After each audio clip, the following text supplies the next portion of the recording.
there. Not a lot of use for electric cars in the mountains, where distances are long and the temperature in the winter is often cold, which makes it very taxing on electric vehicles. If you don't have carbon, you're not moving. And if you don't have carbon, you're freezing to death. It's springtime there, but you can still see it's a little bit frosty. Speaking of which, here is scenes from Calgary, Highway 1 and the Highway 22 interchange in Alberta. Absolutely gorgeous footage. You can see the snow-capped Rocky Mountains in the background, excuse me.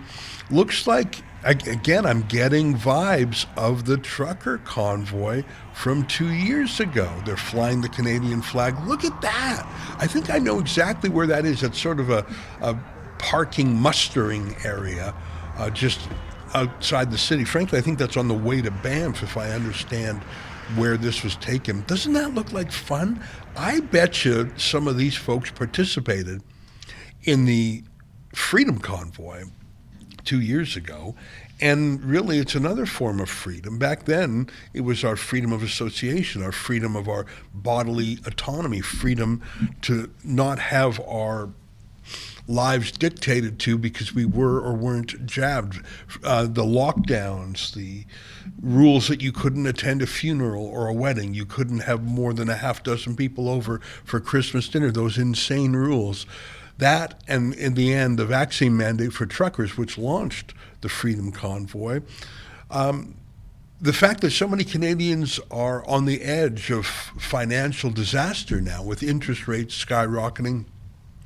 You know, I was reminded that every month, how many people in Canada are run out of their, let's say, fixed 5-year mortgage. If you took a mortgage out 5 years ago and locked in a great rate for 5 years, let's say your mortgage rate was 2% or even lower. If you recall, mortgages were very cheap a few years ago. So you've been paying a mortgage payment which is, let's say, half principal and half interest.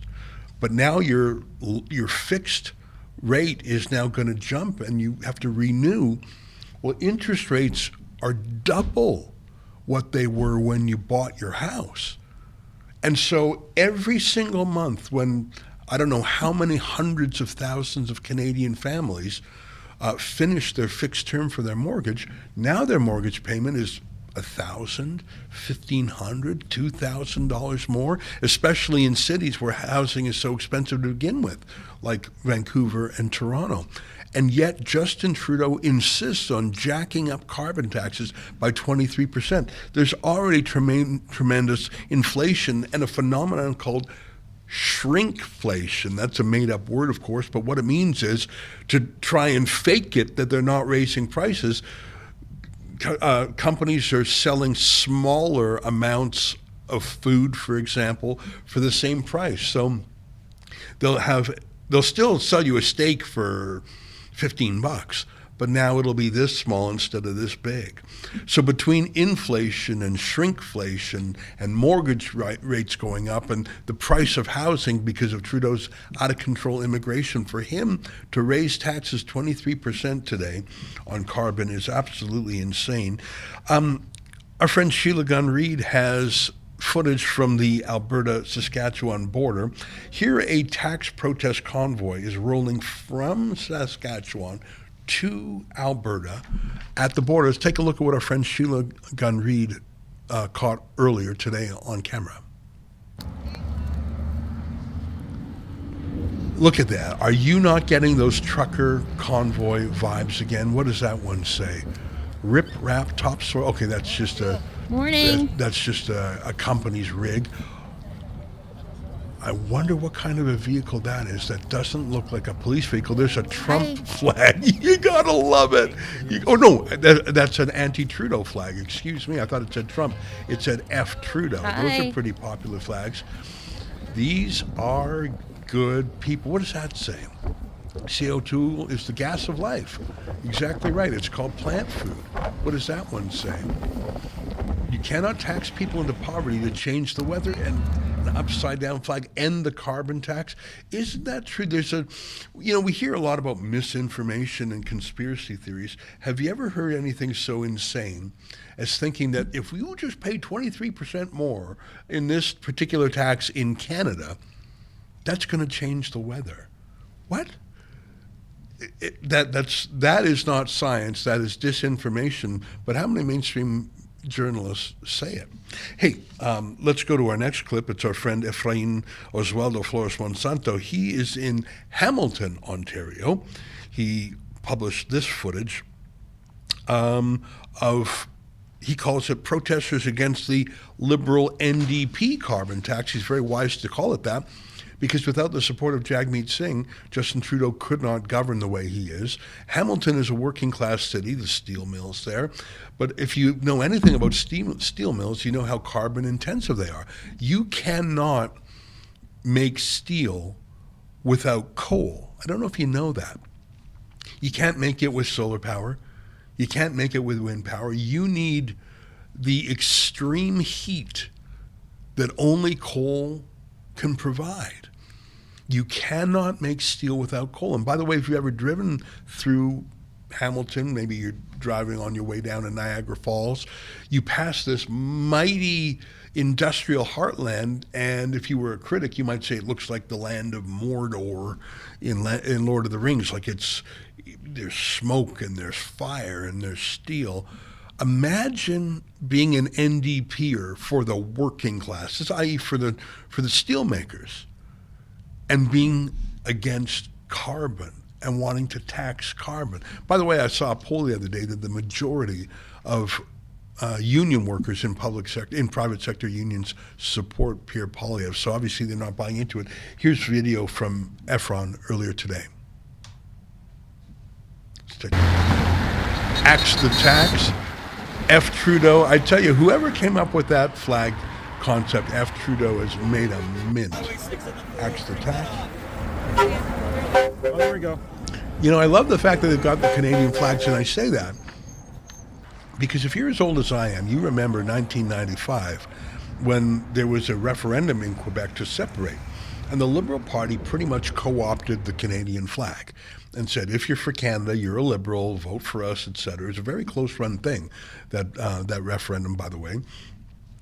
But the freedom movement, the truckers, and now the anti-carbon taxes, they fly the Canadian flag. Sometimes they fly it upside down, which, as you know, is a pretty much universal signal of distress. There's another video footage from Efron showing the crowd is gathering on that overpass. We have one more clip I'd like to show, and it's not from Rebel News, but it's from another independent journalism outfit called Daisy Media, who's on the streets a lot, especially in Ottawa, and I find their stuff interesting. So here's Daisy Media, something they uploaded. Actually, this is from the New Brunswick-Nova Scotia border. Pardon me, I said it was from Ottawa. This is from the New Brunswick-Nova Scotia border, which is very interesting because, of course, the Atlantic for so long was a Liberal Party stronghold. There have been occasions where every single seat in Atlantic Canada has gone Liberal. And now you have Liberal MPs and Liberal premiers of provinces saying, we just can't bear this burden anymore. Do not raise the tax. Here's how it looks on the ground, courtesy of Daisy Media. And the carbon tax, exactly. The owner of that rig is probably an independent contractor. These guys are going to be taking the brunt of it. And so everything that their trucks ship, what do you ship in a truck like that? Answer, literally everything. From food to retail goods to high-tech gadgets to literally everything goes by truck. It goes by train, goes by ship and by train, and those trains disgorge onto trucks. And by the way, every single delivery service you have to your house, carbon taxes are going up 23%. How can that not be passed on to customers? So those are some video clips. Here's one more we have, I think, of a helicopter. Where's this from. This is Adam Sos, so I presume this is in Calgary. Oh, it's a helicopter with a carbon tax message printed on the side. Axe the tax on a helicopter. That's very exciting. Spike the hike.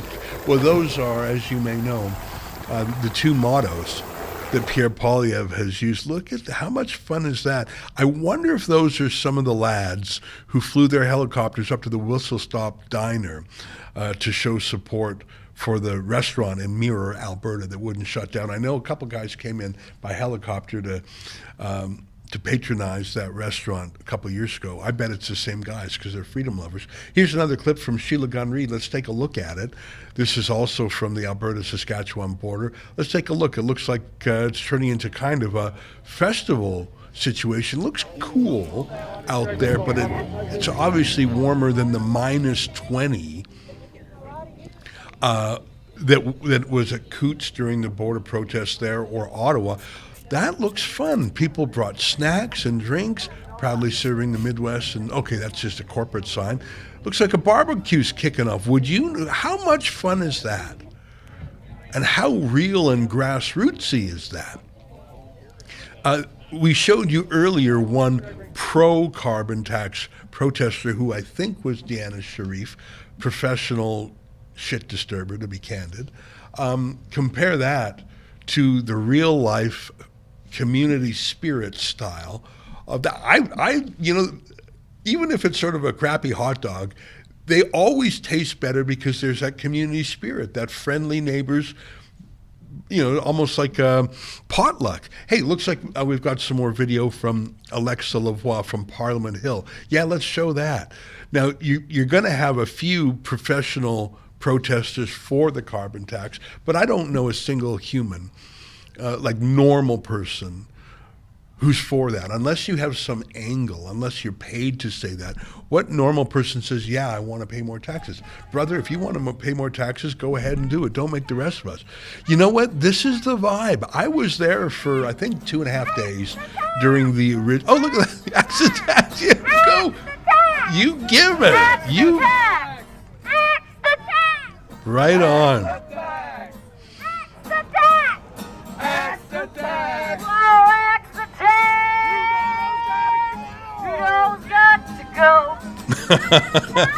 How much fun is that? That's what it was like during the trucker convoy, except for you don't need gloves and a hat now because it's not minus 20. They're having some fun. They're singing some songs. They got some placards. I see a little cooler there in the background, I think. I don't quite see any bouncy castles or hot tubs, but the day is still young. Isn't that fun? Coast to coast to coast. I don't know about the northern coast, but I tell you one thing. I have been to Inuvik. I have been to Tuktoyaktuk. It's all fossil fuels up there. Their electricity does not come from wind or solar. It comes from diesel generators.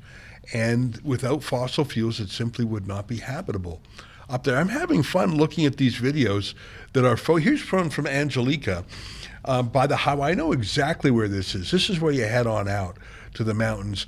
Angelica says drivers are honking in support of the Axe the Tax rally on Highway 1 in Alberta. Again, a glorious spring day, cool but sunny. That's the way it is in southern Alberta.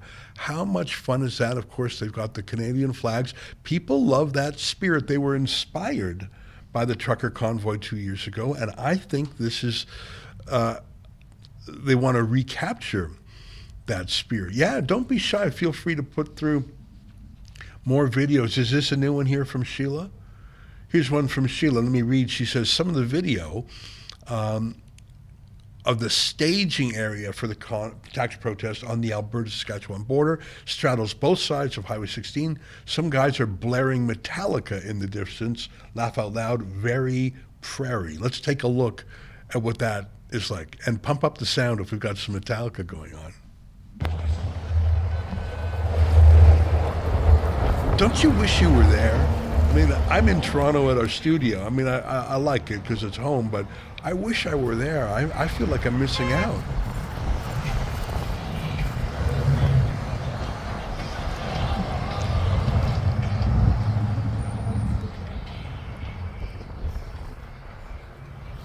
You know, the last time there was a grassroots anti-tax movement in Canada, I think it was the 1990s.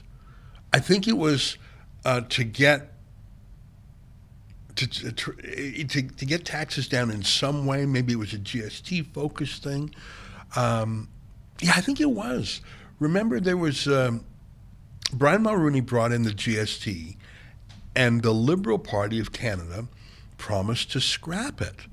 And they didn't. When they got in, they kept it. And so there was an attempt to hold them to that promise. And you might recall that one of the Liberals, who actually later became Deputy Prime Minister, Sheila Copps, resigned her seat and had a by-election because she made a promise to do so. She was from Hamilton, too, by the way. Now, a lot of what you saw out there was very grassroots. Homemade signs, ordinary people, as contrasting the professional protester we saw in the form of Deanna Sharif. But on top of that, you have the Taxpayers Federation, which is a very grassroots, populist, citizen-funded group. But Pierre Poilievre has very wisely, I think, made fighting the tax a central theme of his campaign, and I think it's wise. There's a lot of issues that are more cultural battles: immigration numbers, transgender extremism, the pro-Hamas hate marches on the streets of Canada. And those are divisive issues, and they're spicy issues, and of course we care about those for moral reasons here at Rebel News.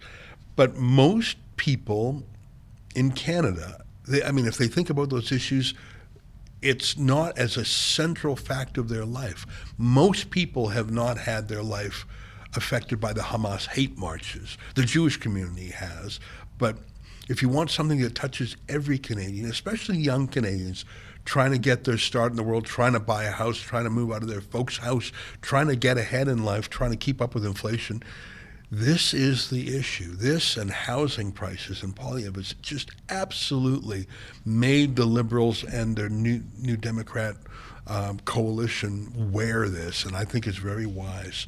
Now, I should tell you, we have plans to go to our people on the ground. Olivia, do we have any of our reporters standing by?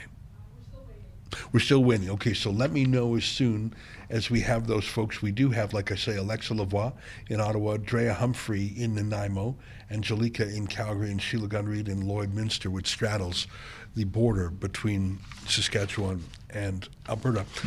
So let's go to some clips. I've shown you some raw footage that was taken earlier today on the highways, several from our reporters and one from the Atlantic from Daisy Media.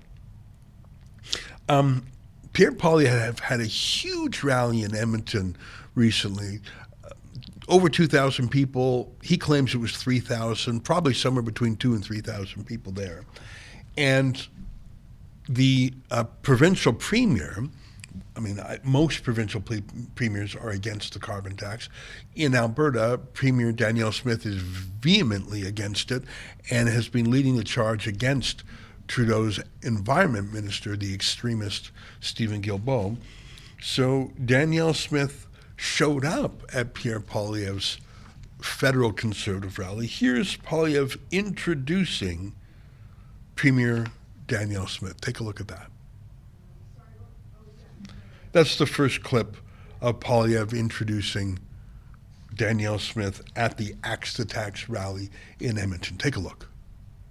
It is a tax designed to concentrate control in the hands of more bureaucrats and politicians in Ottawa and take that control and money away from the people who rightly earned it.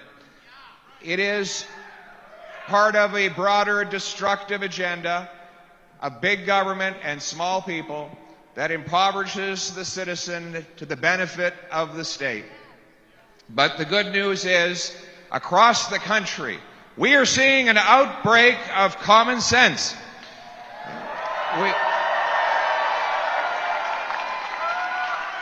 Seven premiers across Canada, 7 premiers, and 70% of Canadians have called on Trudeau to spike the hike.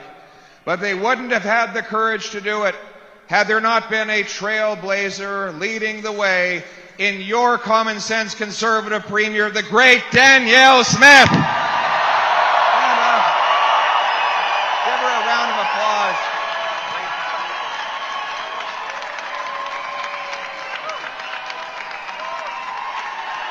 Way to go. She's building a common sense coalition. And you know what? Every single political party at a provincial level, Liberal, NDP, and otherwise, is now, and in other parts of the country, I should say, now opposing the carbon tax. In Newfoundland and Labrador, the Liberals oppose the carbon tax. In Nova Scotia, the NDP opposed the carbon tax. In British Columbia, the NDP is fighting to hike the carbon tax. And here in Alberta, we just don't know. Would you be willing to join with me, Premier Smith, in calling on all the NDP candidates for the leadership to write Justin Trudeau and tell him to spike the hike? 100%! 100%! You know, I can't believe that this city voted NDP with all the Conservatives in this room. But you have the power to call all of the NDP leadership candidates and all of the MLAs and tell them to tell their boss, Jagmeet Singh, in Ottawa, that he should axe the tax and spike the hike, and we just might get somewhere on it. Give it up for the Premier. You know what? It is a lot of fun to be in a Premier, rally I know that of Alberta's 2,000, 2,500 people. It is exciting, and I think the NDP are making a terrible mistake hitching their wagon to Trudeau's carbon tax. But what are they going to do? I mean, the NDP was created as a party of farmers and factory workers. That's its history. This is a war against both. It's a war against farmers who probably use more fuel than anyone other than truckers. I mean, every farm vehicle, think about it. There's no solar-powered combines, sorry. And factory workers, I mean, forget about it. Liberals and NDPers these days are against factories because it's gross blue-collar stuff. They're all for environmental extremists and wokeism. Now, I understand that Pierre Poilievre is holding a rally in Nanaimo, BC tonight. Nanaimo is a city on Vancouver Island, and I think Vancouver Island is in play. There's some parts of it that are very green. Remember, that's where Elizabeth May is from. She's about an hour and a half south of there. But our friend Drea Humphrey is on the ground in Nanaimo right now. Let's connect to her by Zoom or Skype if we can. Drea, can you hear me? I can hear you. Can you hear me, boss? I sure can. Crystal clear. Great to see you. Thanks for joining us live. Tell me where you are and what you see. Well, I'm in Nanaimo right now. There's a group that's just started to gather for the carbon tax protest. We're in front of federal MP Lisa Marie Barron's office up there. And two door down, you have another NDP, this time provincial, Sheila Malcolmson, the MLA. So that's where they're gathering right now. It's just started. So this is just one of the legs in BC. I think our big meeting in BC is probably a convoy that is headed out to Hope. There are people going from Kelowna, Langley, BC, all the way up to there. So I've got some eyes over there. We'll get some footage of that as well. That's great. Thank you for that. Now, if I got my time zones right, it's still only 10:30 a.m. in BC out there in Nanaimo. So these folks are gathering now. I understand that tonight, though, Pierre Poilievre is having a large rally there. Is that accurate? That's absolutely correct. So there is a press conference happening in the afternoon, which I'll be covering. And then also I will be covering the rally. Now, it's important to note that there is another rally happening at the Legislature in Victoria, too. So some people are there right now. But I'm in Nanaimo covering all the stuff that's happening carbon tax related today. Well, I love Nanaimo. I used to visit there every year. Tell me what some of the signs say. I can see some of them. Taxed enough already. Isn't that the truth? I saw a placard there, I think, remarking on the fact that while taxes for you and me go up today, salaries for MPs are being raised today, too. Isn't that crazy? That's right. There was a sign here about the salaries. I think the lady, it was a young lady, and I think she's walking away over there. I don't remember exactly what it said, but she's calling that out. I think if I had to recap, it was something like MP salary means poverty for us or something like that. So she's down there. And I think there's one lady who wants to say something. Did you want to say why you're here? Oh, I'd love to say Can why you hear her? Yeah, go ahead. Hi, it's Ezra Levant in Toronto. Why are you at that rally, ma'am? Hey, just hang on. I got to get an earbud in. He says, why are you at the rally? Why am I at the rally? I'm at the rally for redemption of what Trudeau's father started in this country back in the 80s. And I watched it decline back then. I watched my father have to line up at the welfare office back then. And I'm witnessing it again today. And Wow. I cannot believe it's taken this many years to keep the Trudeau family out of this country and out of politics.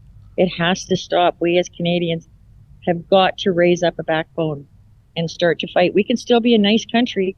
We can still be a peaceful people, but we've got to raise up a backbone.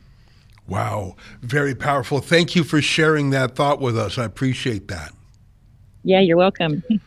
Dre, that's incredible. I remember, I was very young when Pierre Trudeau was prime minister, but the devastation of his policies, especially in the West, and it sounds like that woman has those memories at the top of her mind as the Trudeau Jr. destroys the economy, cost of living, making it impossible for people to buy homes.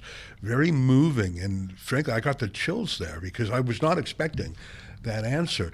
Hey, there's a sign behind you right now. What does that say? I'm just curious because I love the homemade signs. Taxed enough already. Okay, we see that one. Are there any other? Right. Perfect. Are there other signs we can take a peek at? Yeah, we've got some axe the tax signs. It looks like they've walked to a different location on the end. Some people waving. Okay. Now, yeah, there's an actual axe, which is quite interesting here. That's right. Oh, that's right. Yeah. Axe the tax. Look at that creativity. That must have taken an hour to make. How long did that take you to do? Oh, it was probably a couple hours. A couple of hours. So lots of dedication. People are done with this tax. And as you know, British Columbia has a bit of a unique situation. We have the highest amount of taxes that we pay for gas, and we have our own carbon tax, which has to match the federal carbon tax. But also, it has no hold on it. It could exceed if they wanted to in this government. So in some ways, British Columbians have extra reason to be out here today. Last question, Dre. And by the way, thanks so much for going there. And the connection is crystal clear. It's perfect. Thank you very much. You're outside the offices of a federal MP and a provincial MLA. Have either of them, I take it neither is in their office at this hour, has any staff, has there been any interaction or have people been going into the offices? Have they said anything or is it all closed up? It is all closed up. It doesn't look like anyone's in there. I don't know if you can see, I'm trying the door right now. It's locked. In fact, every time I've covered a protest, doesn't matter what day it is. It is Easter Monday, but even on a normal day, I have not seen them be open in British Columbia. So I don't know what type of work they're actually doing. Well, that certainly is a metaphor. The fact that the door is locked and no one is home, but everyone outside can holler into the wind because the government doesn't care. They're raising the tax over the objections of the people. The fact that there is no one home there, even though that's where they're supposed to be, listening to their constituents, that they don't care what the constituents say, that the doors are locked. They probably knew there was a protest, and they said, just lock the doors and let them stay outside. What do we care? I really think that is emblematic and symbolic of this government. Drea, thanks very much for making the journey, and I look forward to your report tonight from the large Axe the Tax rally. I'm very curious because I know Nanaimo, there's Liberals, there's New Democrats, but there's also a history of conservative parties. Obviously, Pierre Poilievre thinks that the region is in play if he's doing a rally there. Last word to you. Absolutely. I'm looking forward to covering it and seeing if it's going to pack the house like we're seeing in other places across the country. I spoke to some people when I was trying to get a feel for what the protests were going to be like on the island, and everybody I reached out to said they were going to the rally tonight. So I am suspecting that it will be a good turnout. Thank you, my friend. That's Drea Humphrey, our BC Bureau Chief on the streets of Nanaimo, where the politicians are hiding. Thanks, Drea. We have other folks on the ground, and I just want to see if we can make a connection with them. Olivia, let me know if we're able to connect with Angelica in Calgary, Sheila in Lloydminster, or Alexa in Ottawa. In the meantime, I see that our friend Lincoln J. looks like he's got some imagery from Uxbridge, Ontario. Let's just take a look at this. I haven't even seen this yet. Looks like a big rig. Go ahead and play the clip.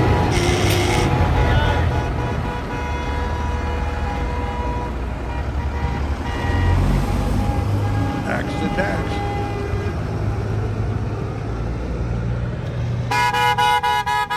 Nice.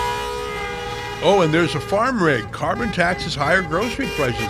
Exactly right. I love this spirit. Look at that. Another no carbon tax. Look at that, John Deere. You can tell by those classic colors, yellow and green. No carbon tax. Look at that.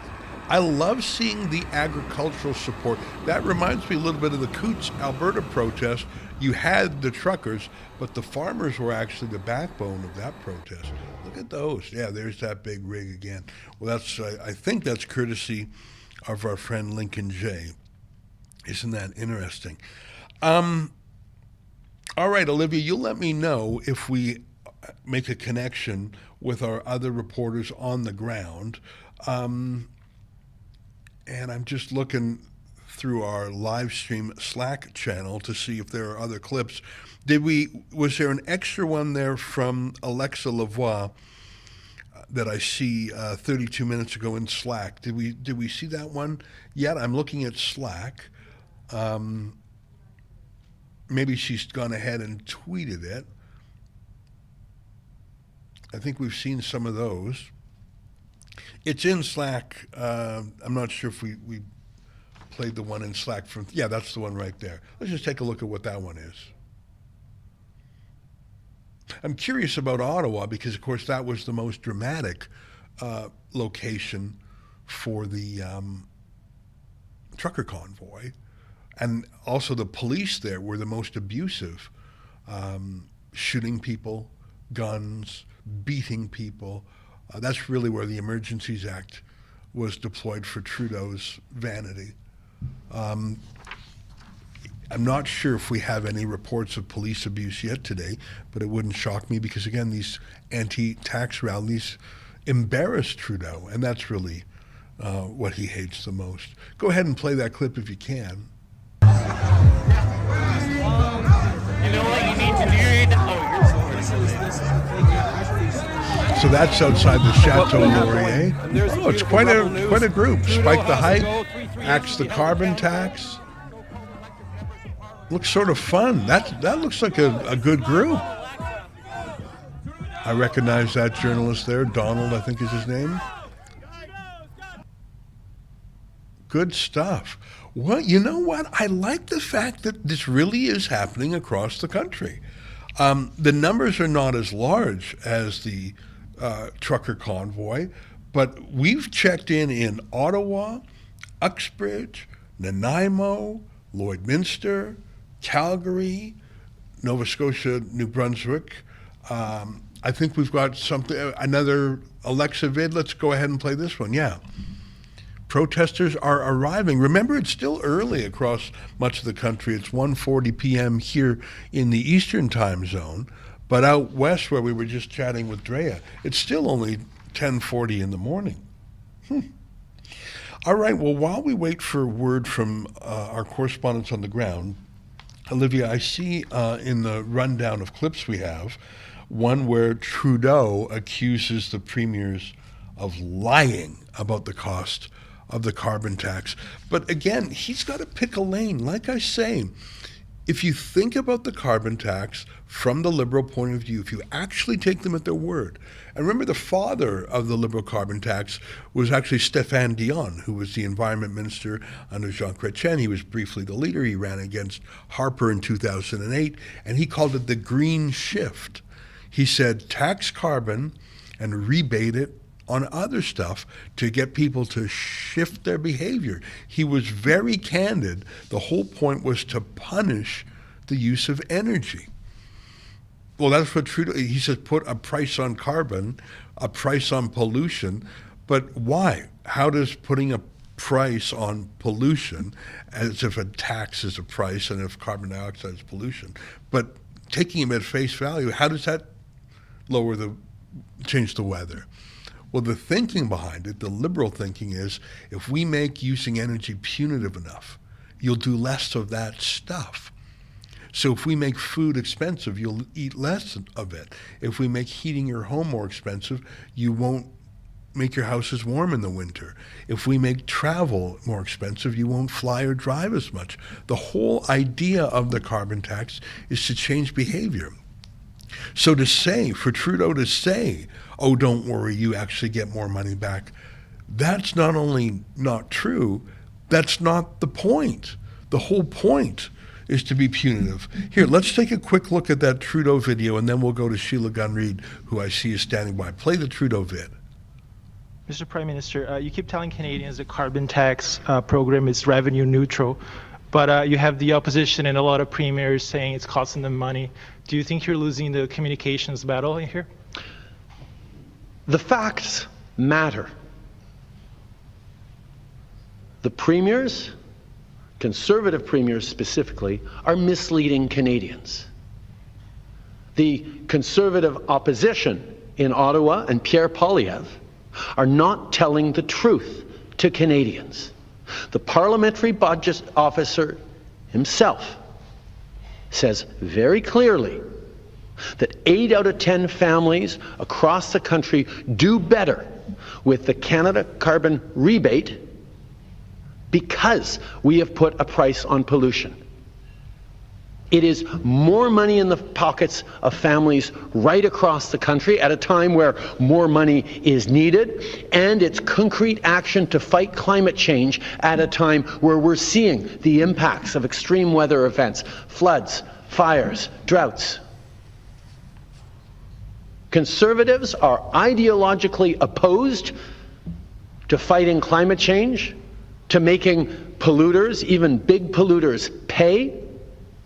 And we put a price on pollution that makes sure people are looking for ways to reduce their emissions, and families, particularly low-income and middle-income families, do better with more money in their pockets to continue to raise their families and build a future.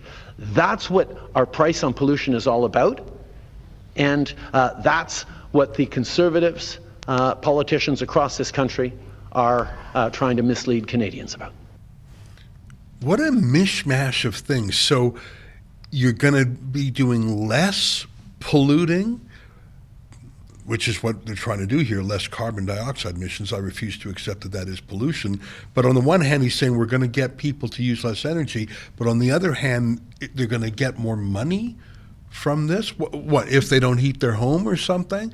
And at the same time, he implies this will change the weather. If you just pay 23% more, this will change the weather. There won't be extreme weather events. By the way, the weather has been really peaceful over the last decade in terms of hurricanes, tornadoes, extreme weather events.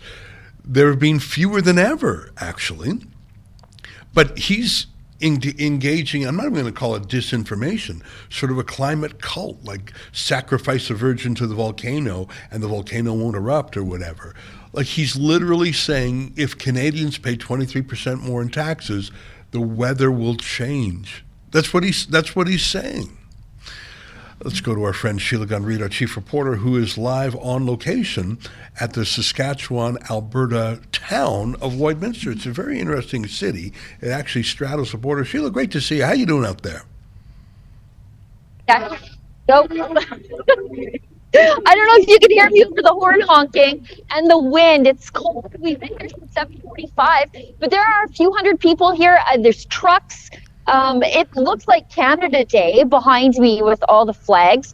So we're just on the Saskatchewan side where people are getting a little bit more money in their pocket because of the Scott Moe government's efforts to shelter the people here from the carbon tax by not collecting the carbon tax on their home heating and electricity, because they're able to do that thanks to a crown corporation that acts as the energy distributor here. But I mean, lots of Albertans, lots of people from Saskatchewan. The entire parking lot across the way is full of trucks, semi-trailers, RVs, tractors. It feels like the convoy again. It looks like it. It looks like a lot of fun. It looks cool, but not deep freezing, although you look warm in your hat. And I saw your footage earlier of the snacks. It looks like there was a grill. And, you know, I guess it's that was breakfast out there. I'm very interested in what the snacks were. I hear some honking. It looks like a bit of a party. I mean, I'm from Calgary. And, you know, one of the fun things about Calgary is the Stampede breakfast for 1 week a year. Everywhere you go, there's people cooking up pancakes and sausages and serving coffee for free to walkers by, and it just has a team spirit. That's the vibe I was getting from your footage. It looks like that's how it is. That's completely it. So there was a slow roll of the trucks through town. They went to the Alberta side, and then they came back a couple of times. But yeah, when everybody got back, they came back to a full pancake breakfast, sausage, bacon, pancakes, beans, coffee, juice. We did take part, that's for sure, because we were here really early, and we needed some warm food in our belly. But yeah, free pancake breakfast, very family friendly, despite all the Trudeau flags. Lots of little kids here, and there's people walking up and down the side of the highway giving out donuts and treats. And it's nothing but honks of support. Yeah, that's us enjoying the pancake breakfast. That's our favorite volunteer, Lise. She's from Saskatchewan, and then Kian and his beautiful fiance. We're taking a quick break from working so hard. Well, that's great, and I'm glad you gave me the whole menu breakdown. Yeah, now I'm even you're more welcome. jealous that I wasn't there. Now, I see some flags behind you. Again, I mentioned earlier that the truckers and the freedom movement has appropriated the symbols of Canada, which I find delicious because I remember 20 years ago, the Liberal Party tried to own the flag and own the symbols of patriotism, and they did so to fight the separatists in Quebec in the referendum. And it's amazing to me now when regime media and Liberal politicians say anyone who says words like freedom or flies the Canadian flag are suspect. They have actually conceded that the patriotic symbols belong to the freedom-fighting grassroots. It's really quite a change from 30 years ago. Well, and I think a lot of these people in another time would probably have considered themselves to be soft Western separatists. But I think a lot of the people here have that same sentiment that Tamara Leach had, that she went into the Freedom Convoy being sort of finished with Canada, and now she feels it's something important and something to fight for. And that's what we're seeing here. I'm old enough to remember when this would be behind me, the majority of the flags would be Alberta or Saskatchewan flags and not Canadian flags. That's just the way it is out here. But, we're seeing the inverse, where people are realizing that Canada is ours and it doesn't belong to the Laurentian elite. Yeah, and I remember when Preston Manning debuted the Reform Party, his motto was "The West wants in," and he basically said, "Hey, separatists, we can reform things." So it didn't quite work out that way, but he gave people some constructive hope. And I'm going to say that Pierre Poilievre is doing the same thing. Erin O'Toole, the last Conservative leader, was disgraceful. He wouldn't be seen with the truckers. He was a carbon tax aficionado. He said, I'll just call it a carbon levy. That's how different I am. I mean, just an absolute sellout. And that demoralized conservatives, demoralized Westerners. And I think people felt, well, what's the point? Every party in Ottawa is against me. But the truckers actually were the ones who managed to throw overboard Aaron O'Toole and Jason Kenney. The truckers are responsible for the two greatest acts of political hygiene in Canada of 2022. And Pierre Poilievre, in his own way, has embraced the freedom movement. He's certainly leading the charge on the anti-carbon tax stuff. He's cautiously talking about transgenderism, cautiously talking about immigration, as opposed to being absolutely a cheerleader for the Liberal point of view like Aaron O'Toole was. I think, oh, there's some honking. I think that Pierre Poilievre is giving Westerners in Saskatchewan, Alberta, and even BC some hope that maybe things can be fixed in Ottawa. I note that some of those flags are upside down, which is a signal of distress, which is true, but they are still Canadian flags that are upside down. Yeah, well, and let's not forget that it's not just Pierre Poilievre that is giving Westerners hope. It's also our own premiers, Scott Moe, Danielle Smith, and their constant fight for provincial autonomy against the federal government. They're showing these people that there is a way forward within Confederation where the provinces have more control of their fate. You're so right to mention those provincial premiers. I remember when basically the entire map was Liberals, I'm speaking provincially now, Liberals, New Democrats. Doug Ford is still pretty useless as a Conservative, but now you've got Scott Moe, who is a hero. You've got Atlantic premiers willing to stand up and even challenge their own party. Doug Ford, late to the game, is sort of saying, I don't like the carbon tax so much anymore. I think that there is a unity amongst premiers. I think, and in Alberta especially, to go from a carbon tax collecting Rachel Notley to a freedom fighting Danielle Smith is quite an about face. I think there's some reasons for optimism, and I'm always careful about saying that because how many times do you have to be burned? But I tell you, seeing these grassroots protests gives me a bit of hope. Last word to you, Sheila. Well, it really does. It is much like the Freedom Convoy, where Canadians who are sometimes diametrically opposed, sometimes it feels like the provinces are constantly fighting with each other, Alberta, Quebec. But, this is something that really unites people. And we've talked to, dozens and dozens of people in the crowd today, and it is all the same thing. If they haven't had to make tough decisions for their family because of the carbon tax, they know they will. It's moms and dads complaining that they have to work too much, that they're seeing their kids too little because of Justin Trudeau's punishing tax on everything. They're talking about how young people will not be able to afford the same things that their parents have. These are things that unite Canadians. This is not just a Western issue. This is something that resonates with people in Toronto, Montreal, Ottawa, Lloydminster, Edmonton, Calgary, Vancouver. This is truly a problem imposed on Canadians by Justin Trudeau for no other reason than that he can't. Well, I tell you, I really wish I was out there. I had that feeling during the trucker convoy. I went to Ottawa for a few days. I loved every second of it. I'm deeply grateful that I did go. Of course, I couldn't get out to Coots because I was on the no-fly list because I wasn't jabbed. Now, just to see this, we've been talking to Drea out there in Nanaimo. In a moment, we're going to go to Adam Sos in Calgary. You're in Saskatchewan there. We saw some footage from the Atlantic. Alexa Lavoie was in Ottawa. It feels like we got the old band back together. We're covering the truckers coast to coast. This time they're joined by not just truckers, but farmers and ordinary people of all sorts. It really is an exciting feeling, and it is really fit for Rebel News because we tell the other side of the story. So much of the media is lecturing us about why no, carbon taxes are actually really good for you.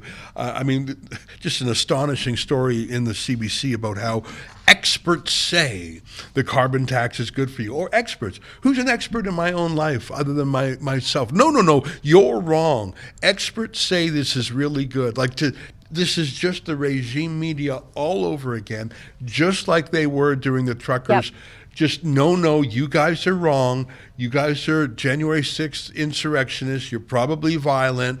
We're just going to read our press releases from Trudeau. They're doing the same playbook again, but it looks like no one's listening to the bad guys anymore.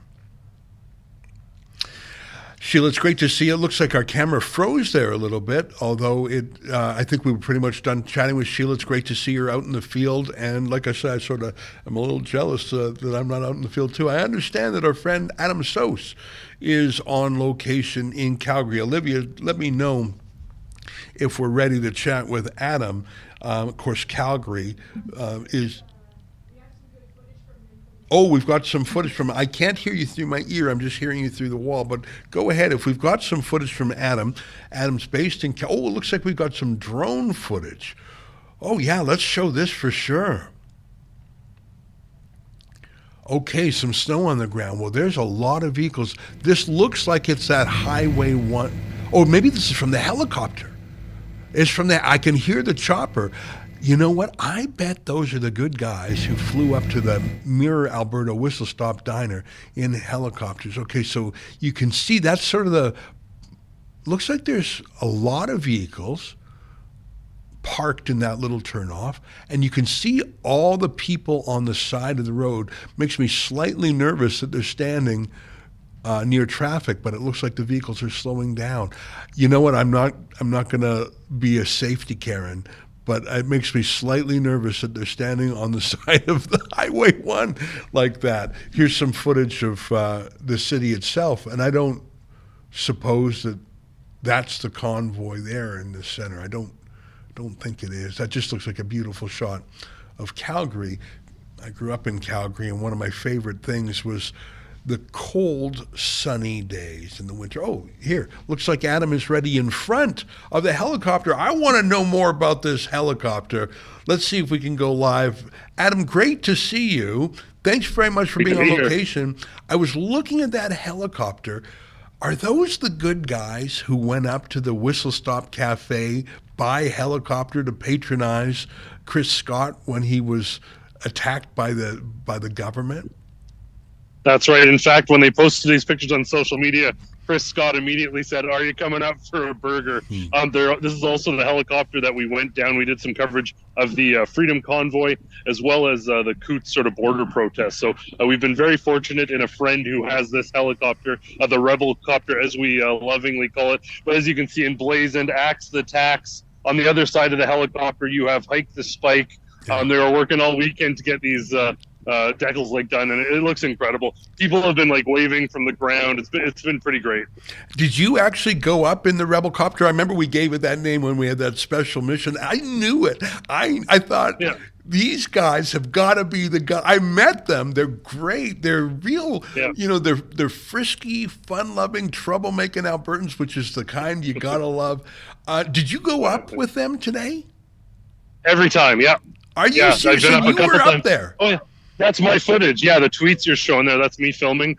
We actually flew over in Angelica on the ground in Calgary. They were filming us from the ground, so we'll get that shot as well. Oh, so we're going to have multiple angles of it. Incredible. And there was a big crowd there, I'll tell you. If people look close on that footage where the traffic is starting to back up, the little shadows you can see is probably about 100 people along the side of the highway. But yeah, we'll do a couple more laps around. I don't know if we'll quite get out to the borders. It's a bit of a haul to get there and back. But we'll stop in at a couple of the other sort of planned protests around the city, certainly, before we head back. And yeah, I'll be airborne.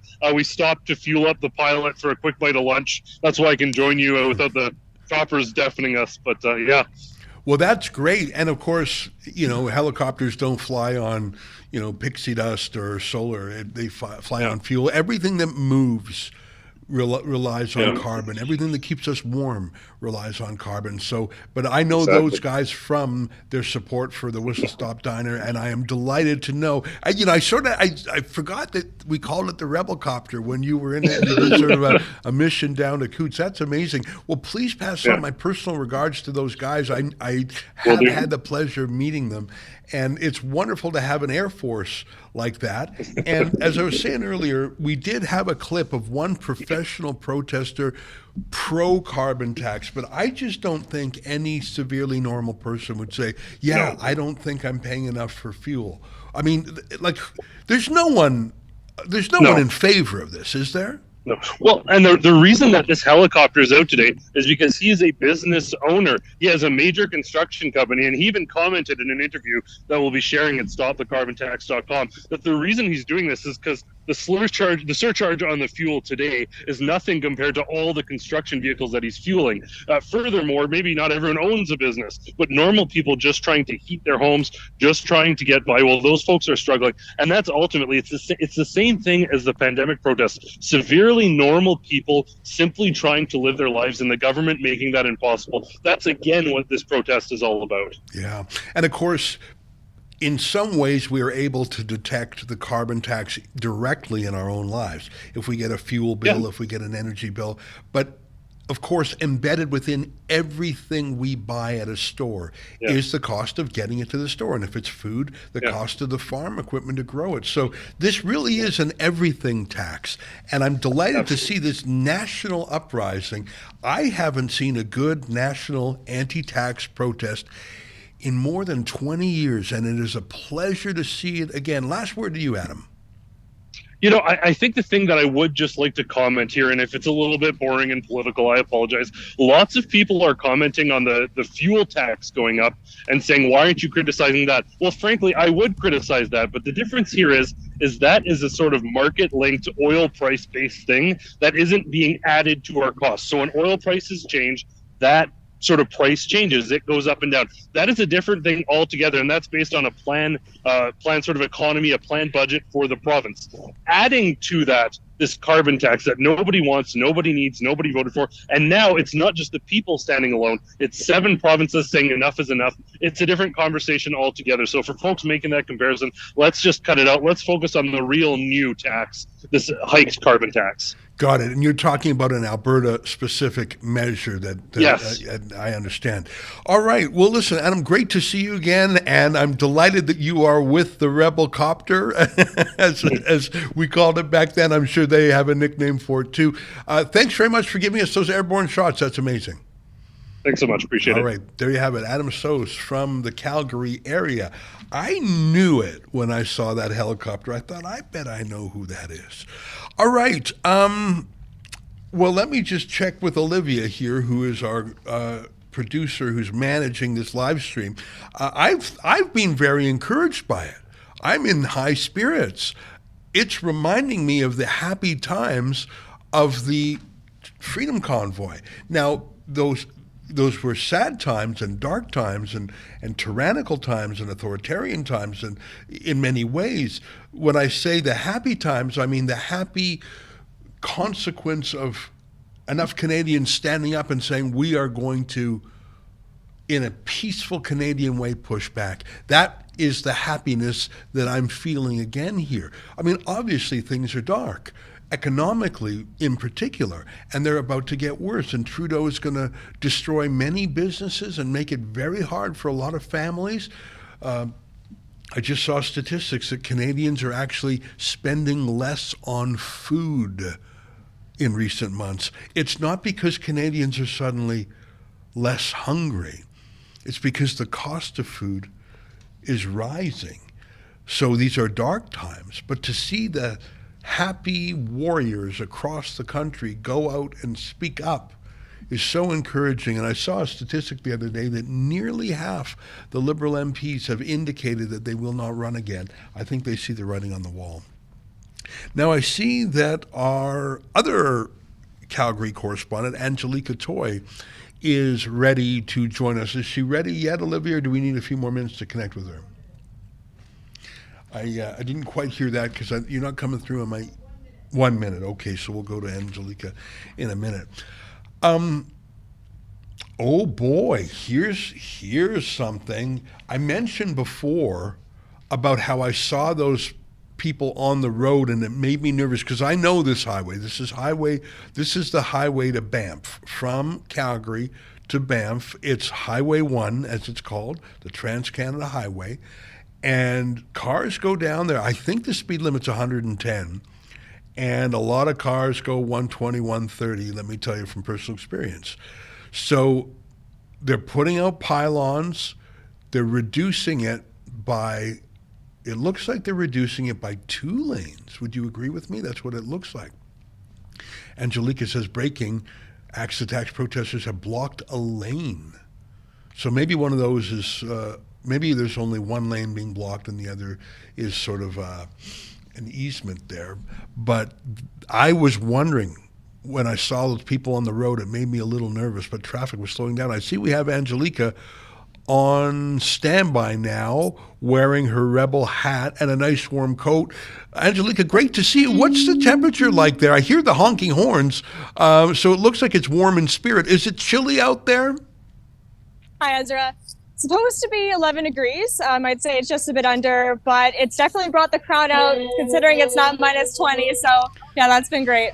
Well, it's very exciting. I see someone behind you in a costume with a flag, and I saw some of the aerial shots of people on the road that made me sort of nervous because I know that road, but it looks like they've got pylons and everyone's slowing down, and it looks like most of the drivers are honking their support because they're not being blocked. They're just temporarily being slowed down, and it sounds like they're supportive. Every other truck is honking its agreement. Yes, definitely. They've actually, originally they negotiated with the RCMP to just block off a certain portion. And it looks like they are moving in the lanes right now. They're moving them back actually. It looks like the RCMP have turned on their sirens. All right, so you're saying they negotiated with the RCMP to close a lane, and now the RCMP are turning on their sirens, so the protesters are moving back. Is that right? Yes, that's what I've heard from some protesters, that they were negotiating, but the protesters did themselves then move the pylons up to fully block the lane. But yes, it looks like right now the RCMP are trying to interfere with what's happening here. So is that, are those RCMP vehicles on the left there, or help me figure out what we're looking at? So we have the RCMP, that is the white vehicle with this, I'm not sure if you guys can actually see the, okay, so they're making room for an ambulance. Oh, I see. Okay. Well, that makes a lot of sense. Well, look at that. Getting her done. There we go. Safety first. Nice. Okay, well, that's the right thing to do. And there's the RCMP. So maybe if they negotiated that one lane, maybe they'll take the lane back now. Let's see if that happens. Essentially, yeah. Let's see. Here we go. Yeah, that's exactly. There we go. That's exactly what happened. Isn't that neat? There was an ambulance, so they cleared it. Ambulance went through, and then they closed it off again. Very interesting. How many folks would you say are there? We saw an aerial shot. It looked like, I don't know, I'm not going to guess. You're right in the heart of it. How many folks would you say are there? I would approximate around 200. Yeah. There's people keep trickling now, I guess, since it's warmed up and it's later in the day. So more people are starting to come in. Yeah, it's only 12 noon out there in Alberta right now. Now, tell me what kind of people are there? I see Alberta flags, Canadian flags, some homemade placards about Trudeau with the odd F-bomb, which I can completely understand. So who are these folks? Are they locals? Did they come in mainly from Calgary? What are they like? Amazing. There is definitely a variety of people. I know some people did convoy down from Edmonton and Red Deer. There's definitely quite a variety of people here.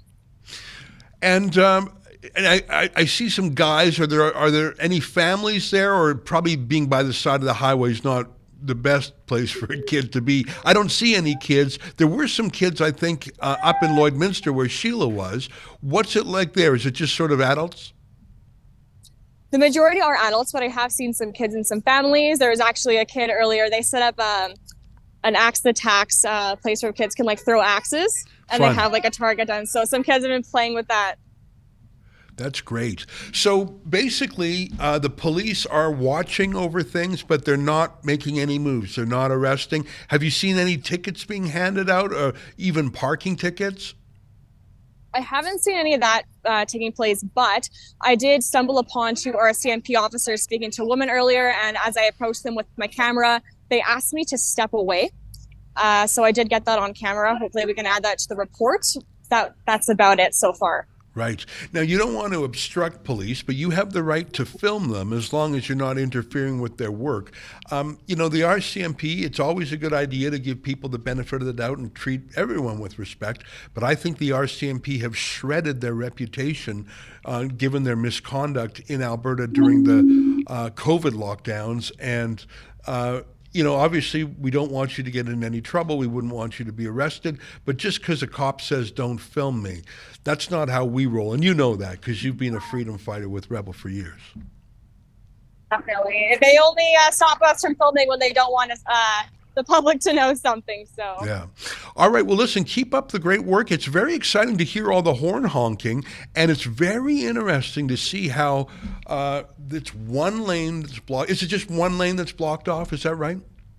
yes, at the moment there's one lane. There is a curb lane that makes it look like it's two lanes because there's a merge into the Petro-Canada gas station where all the trucks usually are. Right. Because there is a rest stop here as well. So. Right. Well, listen, thank you so much for going out there. It looks, I'm not going to say it looks fresh and chilly, but sunny. It looks like great Alberta weather. Thank you for being there. Definitely. Thank you, Ezra. All right. There you have it. Angelica Toy on the ground. We just spoke to Adam Sos, who was in the air. On land and air, we've got you covered. Very interesting. And wasn't it interesting that we saw that the RCMP were asking people to clear the road, but it was just for the ambulance to go by, and then the peaceful protesters took that lane back. Very interesting. All right. Now, I understand that our nation's capital, our friend Alexa Lavoie, is on standby. Olivia, you tell me when we're ready to talk to her. I have enjoyed going around this great country of ours. We saw Drea Humphrey in Nanaimo, BC, and that was early morning out there in Pacific time. We saw Sheila Gunn Reid having a nice breakfast up there at the Lloydminster border. And I'm a little hungry just hearing how much fun that community barbecue was. We went to Adam Sos, our eye in the sky. Isn't that neat, the helicopter story? And very interesting to see Angelica Toy on the ground on the Highway 1 Trans-Canada west of Calgary, where the RCMP were working with protesters to manage a lane reduction, not a blockade, but a lane reduction. And if judging by horn honking is any guide, Calgarians, especially truckers, don't mind this symbolic lane reduction because they know that the carbon tax will hit them all. Very interesting. And I tell you, I wish that I was the guy who invented the F. Trudeau flag, because I'd be a millionaire by now. You see those flags everywhere. By the way, I see a super chat come in by Michael Epp. He says, "Hi, Ezra. Send Menzies' lawyer the following case law. Rice versus Connolly, R.V. Guthrie. Arbitrary IDing in Canada is not passable." Okay, thank you for that. We do have a lawyer, and in fact, David's first appearance is this week. So we'll have more on that. Okay, Olivia, how are we doing with connecting with Alexa Lavoie? Okay, we're still waiting for Alexa to get in live. And by the way, I think our connections have been quite clear. With Drea, it was crystal clear. With Sheila, it was pretty clear. The wind, I think, made things a little bit hard to hear, but we could hear her pretty well. Same with Adam, same with Angelique. I have to say that whatever the cell system we're using, or it's been excellent today. Sometimes when you go live in the field, it's a little grainy or choppy. That's not how it's been. Let me just check to see if there are any other super chats. Yeah, there's one from Ableist SL, who chips in $5 and says, "Have you heard about the Babylon Bee anti-white racism scandal and related controversies regarding the CEO being a Christophobe who bashes legitimate criticism of the Jewish faith and community?" No, I haven't heard about that. To call the Babylon Bee anti-white or anti-Christian is, I'm just going to completely disagree with you. I follow the Babylon Bee quite closely. I think they're hilarious, and they're clearly Christian-inspired. So unless you can point to something, I just don't know what you mean. The Babylon Bee is the funniest and the most popular Christian comedy on the internet, and I make a point of reading all this stuff, so I'm going to politely disagree with you there. All right. I think you'll give me a heads up when we have Alexa. We're just standing by for Alexa from Ottawa. In some ways, Ottawa is the most interesting. I'm not surprised that you have a nice big protest in Calgary. I'm I'm delighted to see you have a protest forming in Nanaimo. Obviously, the Saskatchewan-Alberta border is going to be one of the best places in the world.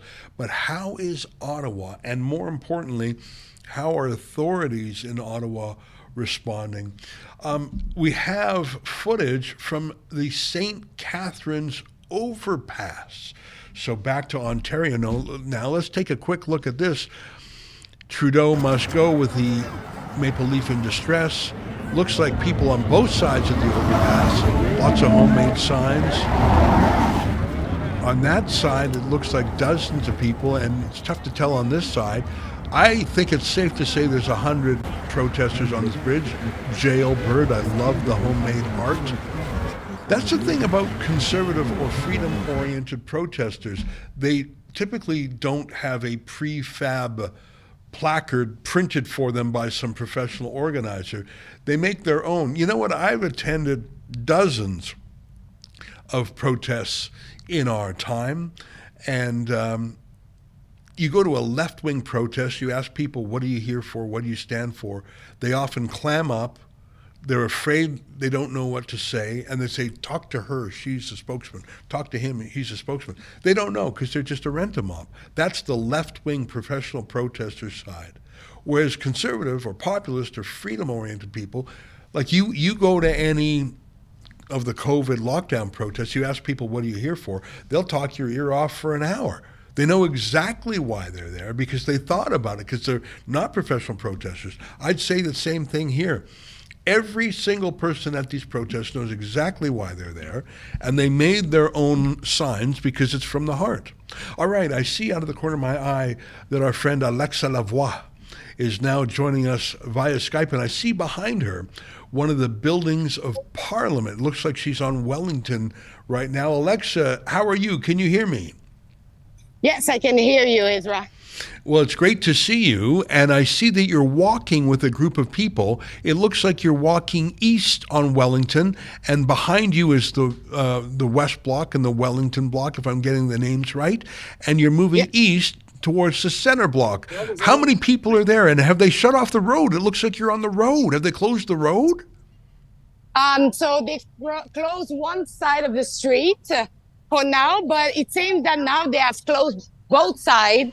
But the protesters went to the Quebec side, so they took the bridge, they marched the other side to Quebec, and now they are on their way back to Parliament Hill. Wow, so how many protesters, it's a little bit difficult to tell, how many protesters are still on the Ontario side with you, and how many, just rough estimate, crossed the bridge over into Quebec? So there was some protesters actually stayed at the Parliament Hill, and so I would say about maybe a little bit less than 100 have marched to the Quebec side and back, I would say, roughly. Okay. A lot of people say that they were expecting more people to protest today, but because the fact is there is multiple protests across Canada. And so that divide a little bit like the people in small spots. Right. But right now, everything is really peaceful. Police are really peaceful also with the protester. We had one incident where we had a counter protester who came and tried to disturb the people.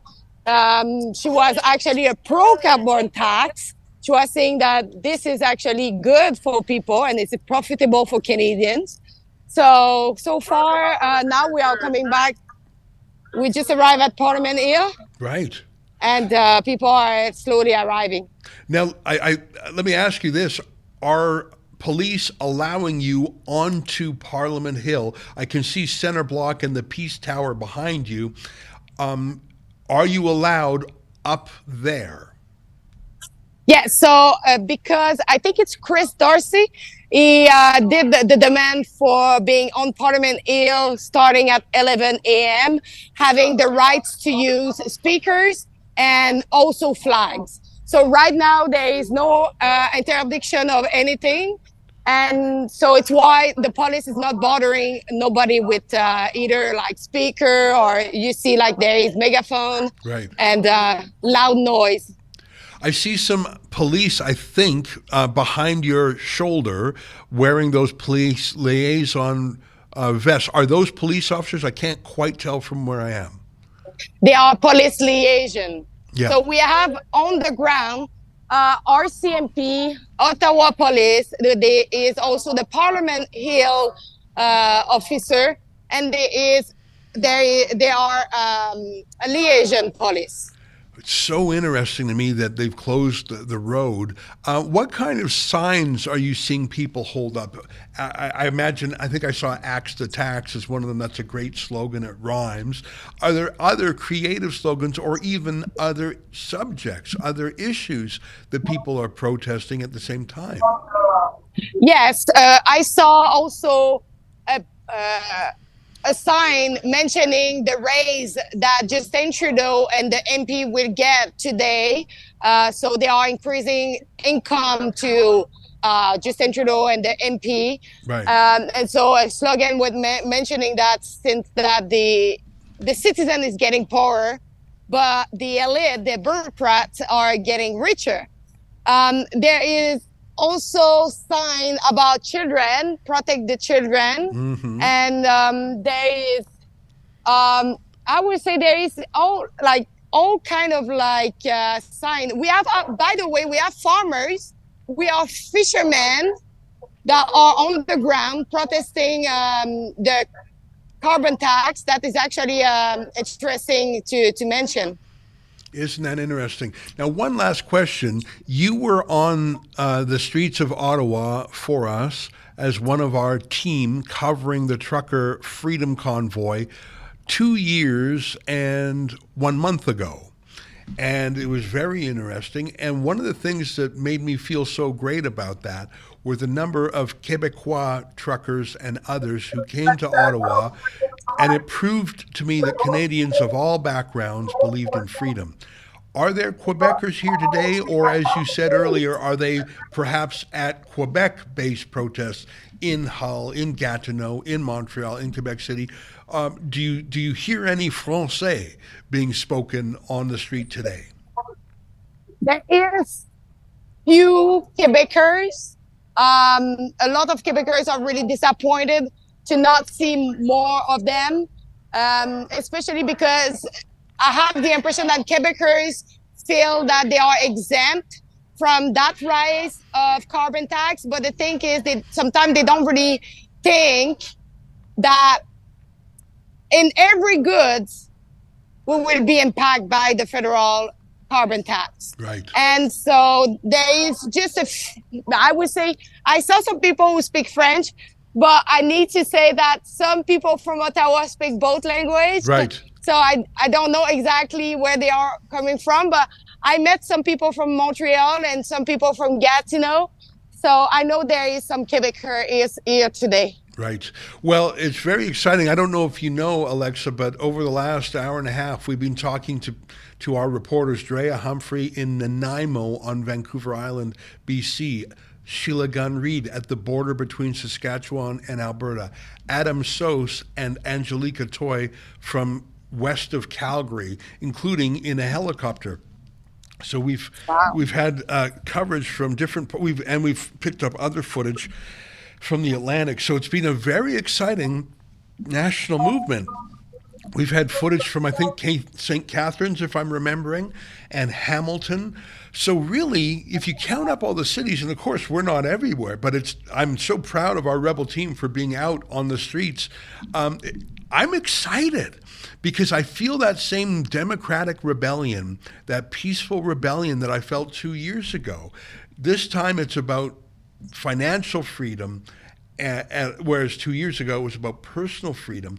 But I'm delighted that Canadians care enough to stand up, especially when it's chilly.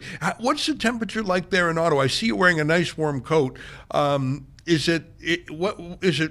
It's not as cold as it was 2 years ago during the trucker. What's it like? No. No. My God, during the trucker, It was so cold. But here today it's about 6 degrees. Okay. I don't know what is the field temperature because I would say the sun is pretty warm. Right. So it's actually a good temperature today to be outside. Yeah. Well, it looks great, and I'm so glad you're there, and I'm living vicariously through you and our other journalists who are out amongst the people. Now, you started with us not long before the Freedom Convoy went to Ottawa. In fact, I think your coverage in Ottawa really helped establish you as a great citizen journalist. Has anyone recognized you and given you a shout out on the streets? I'm just curious. Everybody, they're like, I would say there is so many people who recognize us, and it's good to see. Some people are just marching in the street and they recognize us too. So I think Ruben News have a lot of fans around here. Isn't that great? Well, Alexa, thank you so much for going out there today and for reporting and for joining us live. Again, a great connection. I'm delighted that all of our reporters at Crystal Clear Connections today, it really made it feel like we were right there with you. So thanks for joining us, Alexa. Thank you. Have a great day. All right, you too. Well, there you have it, Alexa Lavoie. She's our chief correspondent in Quebec, of course. And maybe you think I'm talking too much about how perfect the connection is. It's just that sometimes when you go live on location, it's not. So I just really feel like we got a really good sense of how it is across the country, don't you?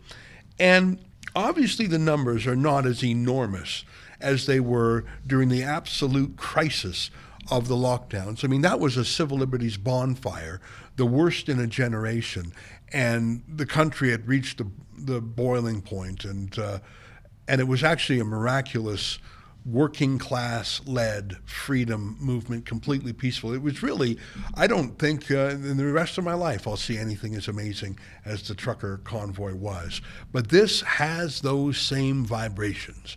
It has the same positive spirit, the team spirit, the community spirit, the grassroots spirit. We did see that one person Alexa mentioned, the pro-carbon tax protester. I think I recognized her as Deanna Sharif, who's like a professional left-wing Antifa-style rabble-rouser.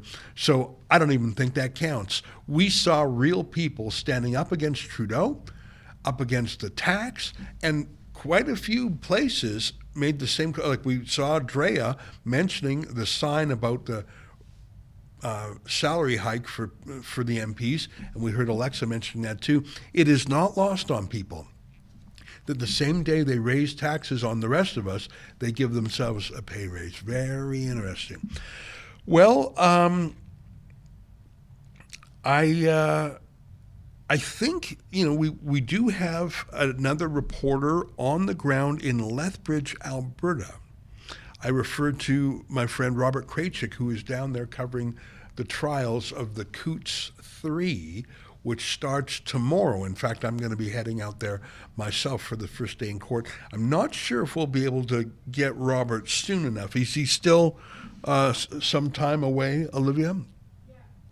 All right, you know what? I'm going to make the decision that since when we got Alberta pretty well covered, we had the southern end with Angelica and Adam, and we had the more northern end with Sheila. So I'm going to make the decision if we can't get Robert right away, we'll just catch up with him tomorrow. But I really enjoyed this live stream. Thank you to all of you who are watching on the different platforms. And that's Rebel News for you. Our specialty is being out in the world on video, telling you what the mainstream media will not tell you. And it's like a rerun of the Freedom Convoy, where you have the regime media back then saying, take the jab, everyone's doing it. Anyone who's against it is a conspiracy theorist. You see the regime media now, those 200 economists saying, carbon tax is good for you. If you're complaining, you're wrong. Only far-right people don't like paying taxes. And oh yeah, if you pay the tax, this will change the weather. Yeah, no, that's not how it goes. Yeah, look at that. Some more great footage. Axe the carbon tax, lest we forget our war vets. Good one. Shame on Parliament. So these look like we are the silent majority, but okay, so someone made these beautiful signs. Okay, there's some controversial views there about climate change and Elias Lai, yeah, there's some good stuff there. You know what? Very interesting. Some chalk. Isn't that great footage from Ottawa? Some different flags. We saw that lady earlier. She was singing a song, wasn't she? They'll tax us till we're broke. Spike the hike, axe the tax. What an interesting collection of people, and the police out there in force, but not getting handsy. Make Canada great again, I think that said. The cops standing by there, but just keeping an eye so far. A bunch of police cars there. I think there are some cops who would like to crack some skulls, but I think they also know that they overplayed their hand, and what they did during the trucker convoy, of course, has been ruled illegal. The invocation of the Emergencies Act was illegal and unconstitutional. Well, it's 2:31 Eastern Time, 12:31 Alberta Time, and 11:31 a.m. in British Columbia. What a pleasure it's been to host this live stream over the last 90 minutes. I'll be back at 8 p.m. Eastern Time tonight with my show. It's called The Ezra Levant Show. Until next time, on behalf of all of us here at Rebel World Headquarters and across the country, to you at home, goodbye, and keep fighting for freedom. The NDP Trudeau carbon tax on the farmer who grows the food and the trucker who ships the food is a tax on all who buy the food. Now they want to quadruple the tax. I'm Pierre Poilievre. I'll axe the tax so you pay less and bring home more. I am the one being punished for speaking truth, yet he can mock females and say, call me a bigot, incite hate, and nothing's being done about that. But I'm the one being silenced by my federation. A lot of women are silenced and feel silenced and that they have no voice, or they're afraid to speak up, fear of maybe getting kicked out of the federation, to be called names, right, for backlash. They're trying to silence everyone by using me as an example. So, more and more people are going to be afraid to speak up. When it comes down to sports, which is my platform, it's bodies that play sports, not identities. And we have to stick to biology. We got to call a spade a spade. We have to call a man and a woman a woman. I have a huge amount of support. We just need those voices to be heard and people to speak up more.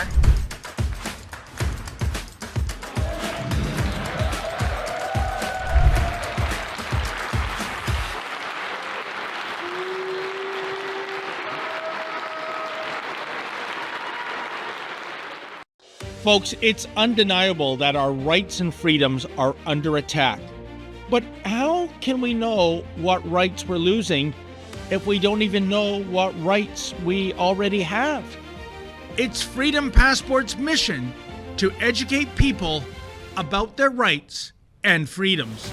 The Freedom Passport is an easy-to-read, pocket-sized booklet containing the Charter of Rights and Freedoms. It's a portable token of your inalienable rights. There's an app, too. Easily access the Freedom Passport on your phone and compare rights and freedoms from around the world for only $3.99. Join our global community of individuals who are passionate about understanding their rights and freedoms. Visit freedompassport.ca and get your Freedom Passport today. There's so much more energy in Canada to fight back against woke, to fight back against tyranny. The counter reaction eventually to relentless identity politics is for the other side to start saying, okay, identity politics.